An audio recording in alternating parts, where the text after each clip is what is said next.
Well, as father of the bride, it is my honour to speak first in this magnificent ancient hall. And I wonder how many other fathers have stood here over the years and stood here proud and happy for their daughter. First of all, I would like to welcome everyone here, family and friends, and thank you all for coming to celebrate Gabby and Chris's wedding. It's great to look around the room and see so many familiar faces, and I know some of you have travelled an awful long way, so many thanks. We'll catch up with our stories later, no doubt, and perhaps embroider them again a little more. Next, I would like to thank Taya, my wife, who is the very centre of our family, because without her, well, I wouldn't be standing here, proudest of fathers. So thanks, Taya.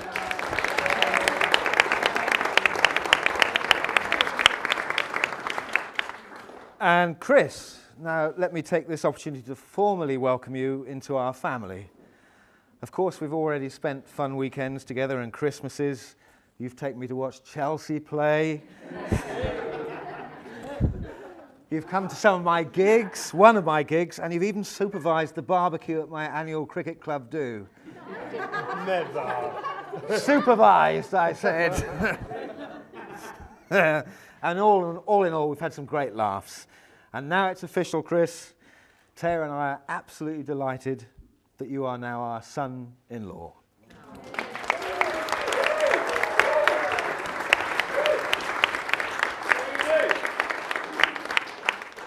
And, well, I've got 2 girls and 3 boys now. Yeah! What more could a man want?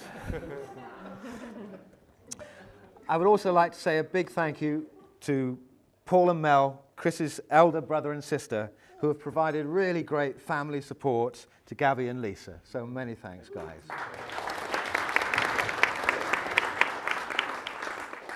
And at this stage in proceedings, I would like to take a moment to think about those family members and friends who sadly can't be here today. So if you would please be upstanding, I propose a toast. Absent family and friends.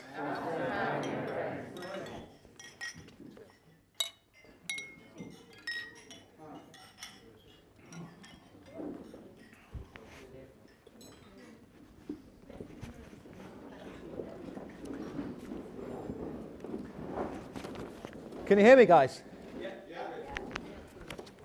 Okay. On a long, sunny Suffolk walk recently, with this occasion in mind, Taya and I discussed Gabby's finer qualities.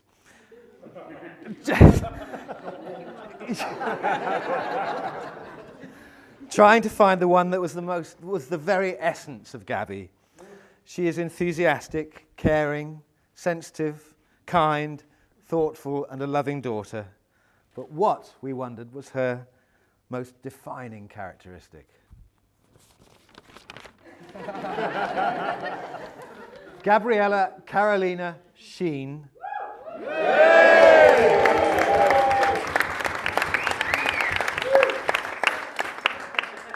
was born in East Dulwich Hospital on October the 15th, 1983, the younger by 12 minutes of twin sisters. She was a beautiful baby, impish with a truly delightful nature, and her arrival, along with Lisa, into our tiny one-bedroom flat in Norbury instantly and dramatically changed our lives, as you can imagine. We soon moved to a large, dilapidated house in East Dulwich, where Gabby grew up, surrounded initially by plumbers, electricians, plasterers, roofers, and her mum and dad in overalls all the time. And as the house slowly transformed into a family home, she was then surrounded by friends, musicians, actors, artists, children, and family. It was a very happy home. At the age of 3, Gabby started attending the Copleston Centre, a nursery school nearby, and quickly made friends, one of whom, Sophie, is here today with her family, a testament to the fact that Gabby has lovely, lasting friends. Gabby moved on to Dog Kennel Hill Primary School and very quickly got to grips with school life. She was organised, did her homework, and sometimes her sisters. And most impressively, she was always prepared to throw herself into things, to try something new, whether it was ballet, theatre, music, sport, or just a long walk. And as she moved into a secondary school at Haberdasher Aske's, she rose to the challenge and started pushing herself even further by volunteering for things that were way out of her comfort zone, to my mind. The first of these, I remember, was her reading a lesson at Founders' Day in Southwark Cathedral. Now, anyone who knows Gabby well knows that sometimes she can be inclined to talk slightly faster than anybody else. So you can imagine my feeling as a dad as I sat at the back of this huge cathedral filled with perhaps 1,000 people, children and their parents, and watched my daughter make her way up to the lectern. Doesn't she look gorgeous? Doesn't she look tiny? Oh dear, she can't see over the lectern. In fact, she can't be seen at all. She's entirely hidden. I sink into my seat. Here goes. She clears her throat and then speaks slowly, clearly, and confidently. I sit up in amazement and tears come to my eyes. I look at Taya and she's the same. We were incredibly proud. Of course, everyone else was amazed and impressed, particularly her sister. So, emboldened now, Gabby volunteered for the school play, Annie. She auditioned, but she didn't want to hang out in the chorus with Lisa and her friends. No, she wanted to play the lead, Annie herself. And she got the part. And she did a brilliant job, absolutely delightful, as you can imagine. Well, soon after that, she took up the cello. And then sometime after that, the drums. And one day I asked her, Gabby, do you want to be a musician when you grow up? And she thought for a while and then replied, no, Dad, you're the musician. So I said, well, do you want to be an actress then? She said, no, Dad, Mum's the actress. So what do you want to do? I said, running out of career choices. She was silent. It was a watch this space moment. I knew what it meant. She was going to carve out her own destiny, do her own thing. And that is exactly what she always has done, and incredibly successfully. And we have always admired her for that. Well, Gabby left Haberdashers, and after a gap year working and travelling, she took up a place at Lancaster University, where again she made terrific friends. And excelled at her studies. She was far away from home now. We missed her sunny presence. But after 3 years, she was back for a brief and wonderful stay at home before she finally flew the nest and embarked on her own career. A career that has led her to launch her own business, not unlinked to this event.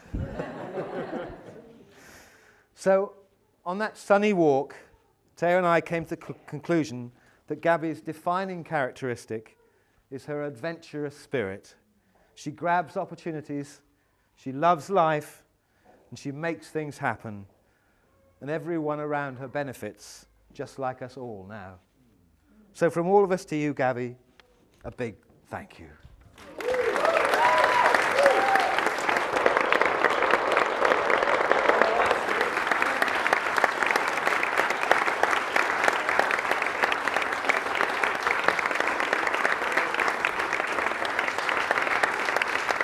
Nearly there, Gabs. Well, a few years passed as Gabby settled into the London media life, and then she met Chris and fell in love and brought him home to meet us. And what a nice guy he is. Open, warm, funny, tall, dark, handsome. He and Gabby make a great couple, and they encourage and support each other in all aspects of their lives. Their careers are going from strength to strength, and they clearly bring out the best in each other. And long may that continue. So, family and friends, I ask you to stand once more, raise your glasses, and wish a long and happy life together to the bride and groom, Mr. and Mrs. Sheen, Gabby and Chris.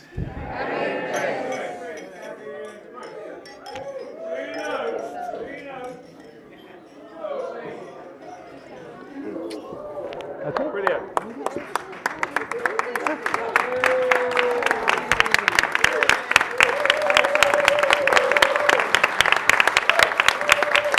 Good luck, Chris. I'll pass over the first now. Okay, now I'm going to pass you over to the man of the moment, Chris. Come on, Chris, come on.